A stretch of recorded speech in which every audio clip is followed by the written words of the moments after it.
लेकिन जब चंद्रशेखर जाता है तो 100 गाड़ी से जाता है। एक चमार का बेटा, एक गरीब का बेटा कहां से 100 गाड़ी आ जाती? 100 गाड़ी आती कहां से भैया? हेलीकॉप्टर से चलता है। कहां से आती है हेलीकॉप्टर? कौन बाबूजी उसको दे देते? अभी हरियाणा में 2-3 सीटें हम लोग हार गए हैं। हम 3-4 हजार से हारे हैं और उससे ज्यादा वोट जाके उसने काट लिया है। आज अगर हमारी सीट नहीं आई तो उसमें अगर कोई दुश्मनी करने का काम किया है, किसी ने समाज को बांटने का काम किया है, तो उस लड़के ने बांटने का काम किया है, चंद्रशेखर ने बांटने का काम किया है। तो नहीं इकट्ठा करोगे, उसे नहीं लाओगे और उसके अंदर ये आदत डाल दोगे कि वो कुछ ले लेगा पॉकेट में, तब आएगा मीटिंग में, खत्म हो जाएगी बहुजन समाजवादी। उनको तैयार करना पड़ेगा, लाना पड़ेगा।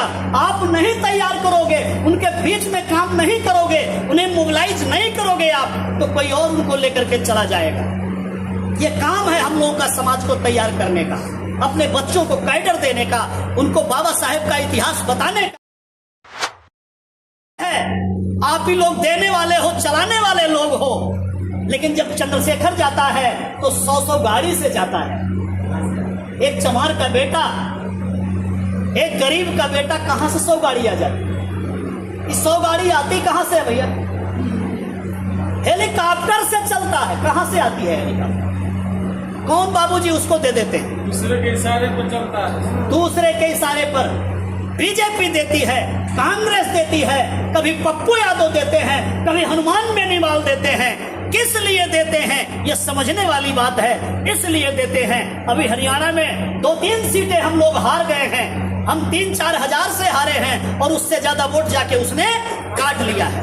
आज अगर हमारी सीट नहीं आई तो उसमें अगर कोई दुश्मनी करने का काम किया है, किसी ने समाज को बांटने का काम किया है, तो उस लड़के ने बांटने का काम किया है, चंद्रशेखर ने बांटने का काम किया है।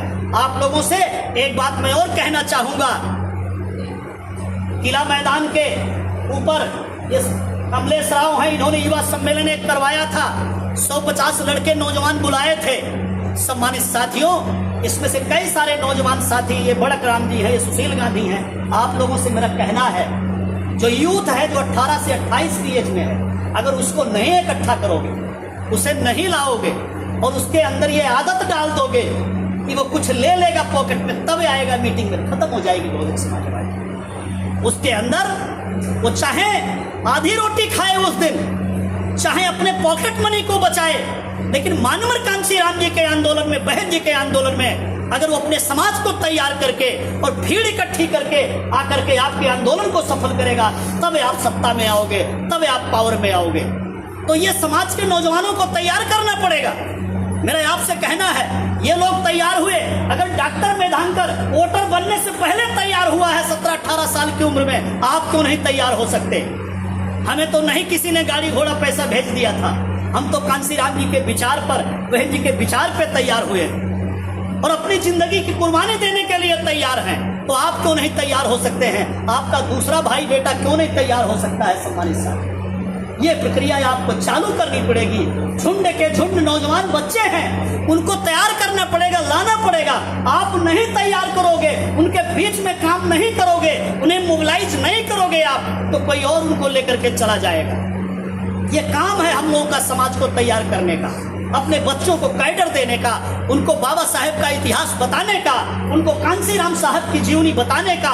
बहन जी ने इतना त्याग समर्पण किया, इतना बड़ा काम किया बहन जी ने, उनके काम को बताने का ये नौजवान बच्चों को बताना पड़ेगा। हमें ये बताना पड़ेगा कि एक कबीर का, एक रविदास का एक मंदिर बनाने के लिए ये बुद्ध विहार बनाते हैं कुशवाहा जी। एक बुद्ध विहार बनाने के लिए वर्षों तक संघर्ष करते हैं, तब जाके बन पाता है एक बुद्ध विहार, एक रविदास मंदिर। धन्य हो बहन कुमारी मायावती जी, धन्य हो बहुजन समाज पार्टी। जब सरकार बन गई, बहन जी ने उसी कैबिनेट में जिसमें सबसे ज्यादा ब्राह्मण क्षत्रिय वैश्य लोग पहुंचे हुए थे, उत्तर प्रदेश के विधानसभा में अपने सेक्रेटरी पीएल पूनिया को बहन जी ने बटन दबाई। पीएल पूनिया बैठ करके आए, 2 लाइन पूनिया ने टाइप किया और बहन जी ने नीचे सिग्नेचर किया, लिख दिया मायावती, और 3000 करोड़ का बजट पास हो गया बाबा साहेब डॉक्टर अम्बेडकर स्मारक बनाने के लिए। सम्मानित साथी, ये सरकार का रुतबा है कि जब सरकार बनाया अम्बेडकर स्मारक बन गया। जाके देखिए ना लखनऊ में, लगता है कनाडा में आ गए, इंग्लैंड में आ गए, रसिया में आ गए, अमेरिका में आ गए। ऐसे गुड फीलिंग आती है वहां पहुंचने के बाद। ये काम कौन किया? नीतीश जी ने किया क्या? लालू जी करते हैं क्या? इतनी भेजा है, बुद्धि है उनका बेटा। एक दिन मैं देख रहा था, एक कोई शुभांकर मिश्रा यूट्यूबर हैं, और उनसे कह रहा था हमारे दलित समाज के एक पत्रकार को प्रताड़ित करने का काम दोनों कर रहे थे।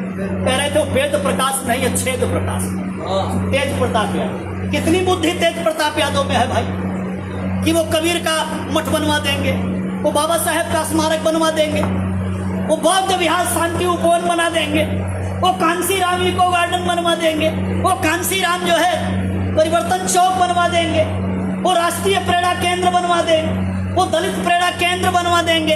क्या कर पाएंगे? इतनी समझदारी है। बहन जी ने 23 जिला बनाया। मैं हर मीटिंग में नाम लेता रहता हूँ। क्या नाम रखा उन जिलों का? भगवान गौतम बुद्ध नगर जिला, महामाया नगर जिला, संत कबीर नगर जिला, संत रविदास नगर जिला, ज्योतिबा राव फूले नगर जिला, छत्रपति साहू जी महाराज नगर जिला, माता रमाबाई नगर जिला, श्रावस्ती जिला, कौशाम्बी जिला, सिद्धार्थ नगर जिला। ये बहन जी ने जिले बनाए। कुशीनगर जिला। ऐसे कंसेप्ट आएंगे इनके समझ में क्या? आके ट्रेनिंग लेना पड़ेगा ना डॉक्टर मेधांकर से लेंगे तो सुभाष अम्बेडकर सुभाष गौतम से ले लेंगे। इनसे ट्रेनिंग लेना पड़ेगा, तब समझ में आएगी। तेज प्रताप यादव के समझ में आएगा क्या? कहाँ आंदोलन जा रहा है? ये सारी बातें समाज को स्टैंड करके अगर क्रॉस नहीं करोगे, आप समझाओगे नहीं, समाज कैसे तैयार होगा? सम्मानित साथियों, यह विचारधारा का मूवमेंट, कैडर का मूवमेंट, ये लगातार आपके जिले में, आपके प्रखंड में, आपके गांव में चलते रहना चाहिए। ऐसे उम्मीद करते हुए अपने सभी साथियों का जिन्होंने इसका आयोजन किया, जो लोग आज शामिल हुए, उन सबका आभार व्यक्त करते हुए मैं अपनी बात को यहीं पर समाप्त करता हूं। आप लोगों का धन्यवाद करता हूं, आप लोगों का शुक्रिया करता हूं, आभार व्यक्त करता हूं। जय हिंद, जय भारत, जय हिंद।